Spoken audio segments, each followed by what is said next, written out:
नमस्कार दोस्तों, हिस्ट्री गुरुजी चैनल में आपका स्वागत है। आज हम बात करेंगे भारत में यूरोपियों के आगमन के बारे में। तो यूरोपीय कैसे भारत में प्रवेश किए, उनका कौन सा मार्ग था जिससे वो भारत में आए। तो दोस्तों, पहले भारत में आने के अनेक मार्ग थे। ठीक है, जैसे ये वाला मार्ग जो कि फारस की खाड़ी है यहाँ, और यहाँ पे है कुस्तुनतुनिया। लेकिन इस मार्ग पर तुर्कियों ने अपना कब्जा कर लिया, जिससे इस मार्ग से आना बंद हो गया। दूसरा मार्ग था लाल सागर से होते हुए, लेकिन यहाँ पे यहाँ पे खूब कोहरा हो जाने के कारण इधर से आना भी संभव नहीं है। तो ये वाला मार्ग भी बंद हो गया। अब दोस्तों, एक तीसरा मार्ग बचा, जो था पूरा अफ्रीका का चक्कर लगा के भारत में आना। तो चलिए हम जानते हैं कि कैसे कैसे यात्री आए और भारत में प्रवेश किए। दोस्तों, उन दिनों ठंडी का सीजन था और मसालों की मांग यूरोप में बढ़ चुकी थी। जब मसालों की मांग बढ़ी तो पुर्तगाल के जो शासक थे, डॉन हेनरिक। दोस्तों, यहाँ है पुर्तगाल, यहाँ पे है स्पेन। ठीक है, ये दोनों यूरोप में आते हैं। तो पुर्तगाल के जो शासक थे, डॉन हेनरिक, इन्हीं को हेनरी द नेविगेटर कहा जाता है, क्योंकि इनको यात्राएं करना बहुत पसंद है। इन्होंने सबसे पहले 1486 में वार्थोलियोडियास को भारत की खोज करने के लिए भेजा। लेकिन वार्थोलियोडियास इस इधर से आए और यहाँ पे है एक केप ऑफ गुड होप। ठीक है, इसको उत्तर मासा अंतरीय कहा जाता है। तो जो आर्थोलियोडियास थे, इसी केप ऑफ गुड होप का चक्कर लगाकर फिर से पुर्तगाल पहुंच गए, तो ये सफल नहीं रहे। उसके बाद क्या हुआ कि जो स्पेन है, स्पेन की महारानी उस समय कौन थी? तो दोस्तों, उस समय स्पेन की जो महारानी थी वो थी इजाबेला। कौन थी? इजाबेला। तो स्पेन की महारानी इजाबेला ने क्या किया कि 1492 में उसने कोलंबस को भेजा। ठीक है, कोलंबस को भेजा कि भैया जाओ और भारत की खोज करके लाओ। लेकिन कोलंबस तो भारत की जगह अमेरिका को खोज बैठे। तो अमेरिका की खोज किसने की? अमेरिका की खोज कोलंबस द्वारा की गई। फिर से जो हेनरिक थे, राजा हेनरिक, फिर से 1498 में वास्को डिगामा को भारत की खोज करने के लिए भेजते हैं। ठीक है, तब वास्को डिगामा, देखिए ये जो पिक्चर आपको दिख रहा है, ये वास्को डिगामा का ही है। तो वास्को डिगामा जब आए खोजते हुए, इस मार्ग से होते हुए, एक केप ऑफ गुड होप होते हुए, वास्को डिगामा, उनको यहाँ पे मिलता है गुजराती पथ प्रदर्शक। ठीक है, जिसका नाम क्या रहता है? आपको पता है उसका नाम क्या रहता है? उसका नाम रहता है अब्दुल मुनीद। ठीक है, अब्दुल मुनीद। उसने वास्को डिगामा को रास्ता बताया और तब जाके 90 दिनों की यात्रा करने के बाद वास्को डिगामा भारत पहुंचे। जब वास्को डिगामा भारत में केरल राज्य के कालीकट में पहुंचे, वहां का जो शासक था जमोरिन, जमोरिन ने उनका भव्य स्वागत किया और व्यापार करने की अनुमति भी प्रदान की। ठीक है, अब व्यापार करने की अनुमति मिल गई तो खूब सारा मसाला, काली मिर्च लेकर वास्को डिगामा अपने देश वापस आए। जब वास्को डिगामा वापस आए तो यात्रा भत्ता काटने के बाद भी उनको 60 गुना ज्यादा मुनाफा हुआ। ठीक है, जब 60 गुना ज्यादा मुनाफा हो गया तो वो समझ चुके थे कि मसाले की मांग कितनी ज्यादा है यूरोप में। ठीक है, तो चलिए पहले तो हम बात करेंगे यूरोपीय कंपनी के आगमन के क्रम के बारे में, कि कैसे कैसे यूरोप से कौन कौन से कंपनी आई और भारत पे अपना राज स्थापित की। तो दोस्तों, सबसे पहले पुर्तगाली आए 1498 में, और इनकी कंपनी का नाम था पुर्तगाली ईस्ट इंडिया कंपनी। उसके बाद डच आते हैं 1602 में, जिसकी कंपनी थी डच ईस्ट इंडिया कंपनी। और फिर आते हैं अंग्रेज, 1600 में अंग्रेज आते हैं और इनकी कंपनी का नाम होता है governor and company of merchant London trading to the East Britain Indies. ठीक है, तो दोस्तों अंग्रेज आते हैं 1600 में। अंग्रेजों के बाद डेनिस आते हैं। डेनिस 1616 में आते हैं, जिनकी कंपनी थी डेनिस ईस्ट इंडिया कंपनी। उसके बाद जो आते हैं फ्रांसीसी। फ्रांसीसी आते हैं 1664 में। फ्रांसीसी ईस्ट इंडिया कंपनी इनकी कंपनी का नाम होता है। ठीक है, तो यहाँ थोड़ी मिस्टेक हो चुकी है, यहाँ पे रिपीट हो गया है। ठीक है, तो हम आगे बढ़ते हैं दोस्तों। अब हम पहले बात करेंगे पुर्तगाली ईस्ट इंडिया कंपनी के बारे में। ठीक है, तो दोस्तों वास्को डिगामा भारत आए, जमोरिन ने उसका स्वागत किया, सत्कार किया, व्यापार करने की अनुमति भी दे दी। ठीक है, तो वास्को डिगामा भारत में कुल 3 बार आते हैं। कितनी बार? 3 बार। एक 1498 में, उसके बाद 1502, फिर 1524 में। जब 1502 में वास्को डिगामा आते हैं दूसरी बार, तब 1503 में क्या होता है कि केरल के कोचिंग में पहला पुर्तगाली कारखाना खोला जाता है। कब? 1503 में। ठीक है, क्वेश्चन ये पूछता है कि वास्को डिगामा किस जगह है? तो वास्को डिगामा केरल राज्य के कालीकट बंदरगाह पर पहले आए, जहां जमोरिन ने उसका स्वागत किया।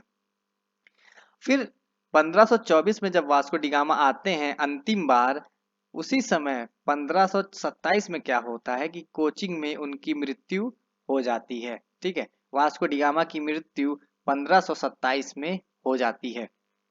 अब पूछा जाता है कि जो दूसरा पुर्तगाली था वो कौन था? तो भारत आने वाला दूसरा पुर्तगाली था अल्बारेज केब्राल। ठीक है, ये आप याद रखेंगे, 1500 में आया अल्बारेज केब्राल। ठीक है, अब हम आगे चलते हैं। अब हम बात करेंगे गवर्नरों के बारे में। पहले थे फ्रांसिस दी अल्मीडा। दोस्तों अल्मीडा जो थे, ये पहले पुर्तगाली गवर्नर रहते हैं। ठीक है, और इन्हीं को इस्तादो दो इंडिया के नाम से जाना जाता है। एग्जाम्स में अक्सर ये पूछता है इस्तादो दी इंडिया कौन था, या किस गवर्नर को ये कहा जाता था? तो दोस्तों ये थे फ्रांसिस दी अल्मीडा। और इन्हीं ने ब्लू वाटर पॉलिसी लागू की या प्रारंभ किया। इस ब्लू वाटर पॉलिसी में था ये कि ब्लू वाटर पॉलिसी में जो पूरा हिंद महासागर है, पूरे समुद्री भाग पर इन्हीं पुर्तगालियों का कब्जा रहेगा। यदि किसी भी अन्य देश को कोई व्यापार करना होगा तो उनको परमिट खरीदना पड़ेगा। ठीक है, परमिट खरीदना पड़ेगा पुर्तगालियों से, यदि किसी और देश के लोगों को व्यापार करना है। ठीक है, तो कहा यह भी जाता है कि अकबर ने भी इनसे परमिट शुल्क खरीदा था।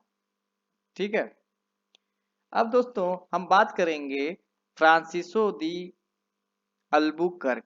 फ्रांसिसो दी अल्बुकर्क जो था, ये बहुत महत्वपूर्ण गवर्नर था। ठीक है, दूसरा पुर्तगाली गवर्नर यही था, और इसी को पुर्तगाली शक्ति का वास्तविक संस्थापक कहा जाता है। किसको? अल्बुकर्क को। अल्बुकर्क ने 1510 में बीजापुर के शासक यूसुफ आदिल शाह से उनके गोवा का जो किला था उसको छीन लिया। ठीक है, और गोवा का किला भैया छीन लिया, और इसी जो अल्बुकर्क है, इसी इसी का एक मित्र रहता है कृष्णदेव राय। ठीक है, कृष्णदेव राय इसी गवर्नर का दोस्त रहता है, और इसी से इसने भटकल में एक दुर्ग का निर्माण करवाया। ठीक है, और अल्बुकर्क ने अपना मुख्यालय कोचिंग को बनाया। फिर 1515 ईस्वी में इसकी मौत गोवा में ही हो जाती है। अब हम बात करेंगे दोस्तों नीनो डी कुन्हा के बारे में। नीनो डी कुन्हा जो थे, इनकी कुछ बहुत खास बात इसमें नहीं करनी है, हमको बस इतना जानना है कि इन्होंने अपना मुख्यालय कोचिंग से स्थानांतरित करके गोवा बनाया। ठीक है, अब बात ये करेंगे कि जो पुर्तगाली थे, उन्होंने भारत को क्या दिया? पुर्तगालियों ने भारत को क्या दिया? तो दोस्तों पुर्तगालियों ने 1556 में गोवा में पहला प्रिंटिंग प्रेस या छापा कारखाना पुर्तगालियों की ही देन है जो गोवा में खुला था। गोथिक स्थापत्य कला ये भी पुर्तगालियों की देन है। आलू, मक्का, तंबाकू ये सभी चीजों को भारत लाए थे पुर्तगाली ही। ठीक है। और मूंगफली, ठीक है, मूंगफली ब्राजील से लेकर आए थे पुर्तगाली। टमाटर, काजू, पपीता, अनार ये सभी हमें पुर्तगालियों द्वारा ही प्रदान किया गया है। तो हम आगे अब चलते हैं। अब दूसरी जो कंपनी आई थी वो थी डच। डच आए थे 1602 में। डच कहाँ के निवासी थे? डच नीदरलैंड के निवासी थे। सबसे पहले 1595 में कार्नेलियस हाउटमैन के नेतृत्व में डच व्यापारिक दल पूर्वी जगत में आया था। ठीक है। डचों ने अपना पहला कारखाना आंध्र प्रदेश, ठीक है, आंध्र प्रदेश के कोरोमंडल तट पर मसूलीपट्टनम नामक स्थान पर खोला था। कब खोला था? 1605 में। 1602 में तो आए और 1605 में मसूलीपट्टनम में अपना कारखाना इन्होंने खोल दिया। दूसरा कारखाना डचों ने निजामपट्टनम में खोला था।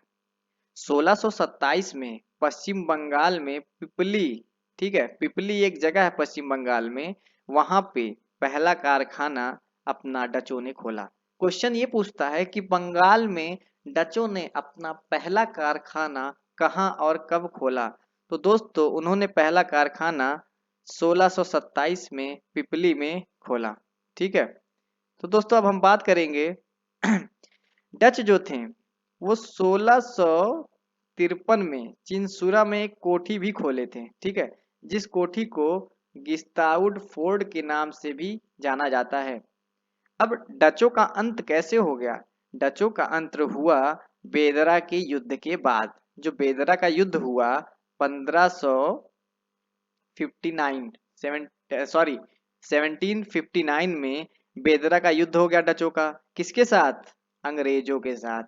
जब ब्रिटिश के साथ डचों का युद्ध हो गया उसके बाद क्या हुआ कि इसमें डच हार गए, और जब डच हार गए तो डच यहाँ से भाग गए। ठीक है। अब हम बात करते हैं ब्रिटिश ईस्ट इंडिया कंपनी के बारे में। ब्रिटिश कब आए? तो ब्रिटिश दोस्तों 1600 ईस्वी में आए। ठीक है। उसके बाद क्या हुआ देखिए, 1599 में ब्रिटेन में एक सभा हुई जिस सभा के अध्यक्ष लॉर्ड मेयर बने। ठीक है। इस सभा के अध्यक्ष कौन था? Lord mayor. इस सभा में ये तय हुआ कि हमको भारत के साथ व्यापार करना है और उसके लिए ब्रिटिश ईस्ट इंडिया कंपनी को भारत भेजा जाए। उस समय की जो महारानी थी, महारानी एलिजाबेथ प्रथम, इन्होंने व्यापार करने की अनुमति कंपनी को दे दी। लेकिन वो व्यापार करने की जो अवधि थी वो सिर्फ और सिर्फ 15 साल ही थी। लेकिन फिर जब महारानी की मौत हो गई, फिर जेम्स प्रथम ने, जब जेम्स प्रथम सम्राट बने तो उन्होंने इस अवधि को बढ़ा दिया और अनिश्चित काल तक इस अनुमति दे दी कि चाहे जब तक तुम वहां व्यापार करो, लूट घसूट कुछ भी करो भैया, लेकिन करो। ठीक है। उसके बाद क्या होता है कि जेम्स प्रथम अपने राजदूत को भेजते हैं। किसको? कैप्टन विलियम हॉकिंस को। ये किसके राजदूत थे? ये थे जेम्स प्रथम के राजदूत। ठीक है। विलियम हॉकिंस 1608 में भारत आते हैं, और ये जब भारत आते हैं, भारत आने के बाद विलियम हॉकिंस किससे मिलते हैं? तो दोस्तों भारत आने के बाद विलियम हॉकिंस जहांगीर के दरबार में जाते हैं, और जहांगीर के दरबार में जाने के बाद वो उनसे तुर्की और फारसी भाषा में बात करते हैं। तुर्की और फारसी भाषा में बात करने के बाद जहांगीर इनको इंग्लिश खां और फिरंगी खां की उपाधि से नवाजता है। ठीक है। ये दोनों उपाधि देता है और 400 का मनसब, ठीक है, 400 का मनसब भी जहांगीर इनको देता है। किसको? विलियम हॉकिंस को। अब दोस्तों क्वेश्चन ये भी पूछता है कि जो विलियम हॉकिंस थे वो किस जहाज से आए थे? तो उनके जहाज का नाम था हेक्टर। हेक्टर नामक जहाज से विलियम हॉकिंस भारत आए थे। ठीक है। विलियम हॉकिंस जब भारत आए तो उन्होंने अपना पहला कारखाना 1613 में खोला। ठीक है। 1613 में खोला। पहले तो क्या हुआ था दोस्तों कि जहांगीर ने इनको व्यापार करने की अनुमति तो दे दी, लेकिन बाद में बहुत विरोध हो गया जिसके कारण इन व्यापार नहीं कर पाए। तो 1616 में सूरत में पहला कारखाना ब्रिटिशों का खुला। ठीक है। अब इसके बाद आते हैं सर टॉमस रो। कौन आता है? Sir Thomas Roe. कंपनी ने 1633 में हरिपुरा, ठीक है, और बालासोर में कारखाना खोला। फिर फ्रांसिस डे जो थे, फ्रांसिस डे, इन्होंने चंद्रगिरी के राजा, ठीक है, उनसे मद्रास को पट्टे पर ले लिया और वहां पे फोर्ट सेंट जॉर्ज नामक किले का निर्माण करवाया। ये जो फोर्ट सेंट जॉर्ज नामक किला था दोस्तों, ये सभी का कार्यालय बन गया। ठीक है।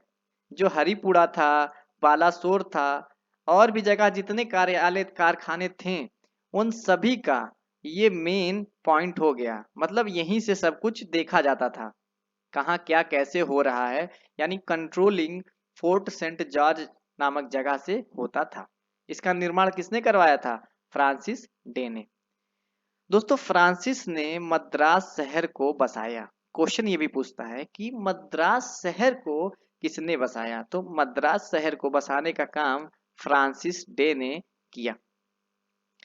1661 में 1661 में पुर्तगालियों ने क्या किया कि पुर्तगाली राजकुमारी जो कैथरीन थी, देखिए कितने तेज थे पुर्तगाली, कि वैवाहिक संबंध स्थापित कर दिया। पुर्तगालियों ने 1661 में कैथरीन का जो विवाह था वो ब्रिटेन के सम्राट, कौन था? चार्ल्स द्वितीय, चार्ल्स द्वितीय के साथ कर दिया। उसके बाद जो मुंबई था वो दहेज में दे दिया। पुर्तगालियों ने मुंबई को दहेज में दे दिया। किसको? ब्रिटेन के सम्राट को। ठीक है। जब ब्रिटेन के सम्राट को मुंबई मिल गया तो इस मुंबई को क्या किया उसने कि मुंबई को उसने 1200, ठीक है, मुंबई को सम्राट ने 1200 पाउंड वर्ष प्रति रुपए के दर पर दे दिया। ठीक है। क्या किया? मुंबई को उसने, सॉरी, 1200 नहीं, 10 10 पाउंड प्रति वर्ष, ठीक है, 10 पाउंड प्रति वर्ष के आधार पर या टैक्स पर उसने मुंबई को ब्रिटिश ईस्ट इंडिया कंपनी को दे दिया। ठीक है। तो मुंबई शहर को किसने बसाया? अंगियार, जेराल्ड अंगियार ने मुंबई शहर को बसाया। ठीक है। और सम्राट ने मुंबई जब दहेज में पाया तो कंपनी को दे दिया। कंपनी फिर उसका टैक्स सम्राट को देती थी। ठीक है। तो कमाई का जरिया मुंबई हो गया। फिर जो राजधानी सूरत थी, तो सूरत से स्थानांतरित करके बंबई को राजधानी बना दिया गया। अब आते हैं बंगाल के सूबेदार। तो दोस्तों बंगाल के सूबेदार कौन थे? बंगाल का जो सूबेदार था वो था अजीम उम अजीम उल शान। तो अजीम उल शान ने क्या किया? 1698 में चार नाग को 1200 रुपए प्रति वर्ष पर जो 3 गांव थे, गोविंदपुर, सूतानाती, कालीकाटा, इन तीनों गांव की जमींदारी दे दी। ठीक है। जब तीनों गांव मिल गया चार नाग को, तो उसने क्या किया? इन तीनों को मिलाकर एक कोलकाता शहर को बसा दिया। ठीक है। तो कोलकाता शहर किस 3 शहरों के ऊपर बसा? गोविंदपुर, सूतानाती, कालीकाटा। तब जाके कोलकाता शहर बसा। उसके बाद कोलकाता जब बसा तो कोलकाता एक प्रेसिडेंसी बन गई, और उस प्रेसिडेंसी के प्रथम जो प्रेसिडेंट थे वो आयर थे। ठीक है। कौन था वहां का? चार्ल्स आयर, वो पहले प्रेसिडेंट वहां बने। उसके बाद 1774 से लेकर 1912 तक कोलकाता ब्रिटिश कालीन राजधानी रही। तो कोलकाता काफी समृद्ध था, इसीलिए 1774 से 1912 तक कोलकाता को राजधानी बनाकर रखा ब्रिटिशों ने। अब हम बात करेंगे डेनिश ईस्ट इंडिया कंपनी के बारे में। तो जो डेनिश थे वो 1616 में आए। ठीक है। और इन्होंने, जो डेनिश थे ना, ये डेनमार्क की कंपनी थी। ठीक है। डेनिश कहाँ के थे?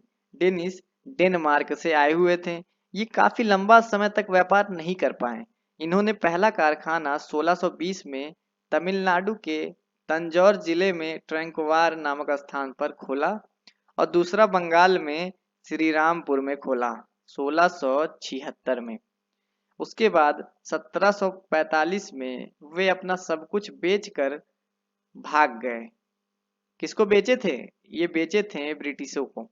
ये क्यों इतनी जल्दी चलेंगे? क्योंकि ईसाई धर्म का प्रचार प्रसार, ठीक है, ईसाई धर्म का प्रचार प्रसार के चक्कर में ये पूरी तरह से बर्बाद हो गए, जिसके कारण ये भारत से भाग जाते हैं। अब हम बात करेंगे फ्रांसीसी ईस्ट इंडिया कंपनी के बारे में। दोस्तों, फ्रांसीसी जो थे वो 1664 में आते हैं। ये सबसे अंतिम में आई हुई कंपनी रहती है और सभी कंपनियों में यही एकमात्र ऐसी कंपनी थी जो कि सरकारी कंपनी थी। एग्जाम्स में ये पूछता है कि कौन सी कंपनी सरकारी थी। तो दोस्तों, सरकारी कंपनी सिर्फ और सिर्फ फ्रांसीसी ईस्ट इंडिया कंपनी थी। ये लुई 14वां जो फ्रांस का शासक था, उसी का मंत्री था कोलबर्ट, ठीक है। उसी उसी ने इस कंपनी की स्थापना की। उसके बाद फ्रांसिस कैरी ने 1668 में सूरत में पहला कारखाना फ्रांसीसियों का खोला, ठीक है। लेकिन ये जो फ्रांसीसी थे, इनका अंग्रेजों से पटता नहीं था, ठीक है।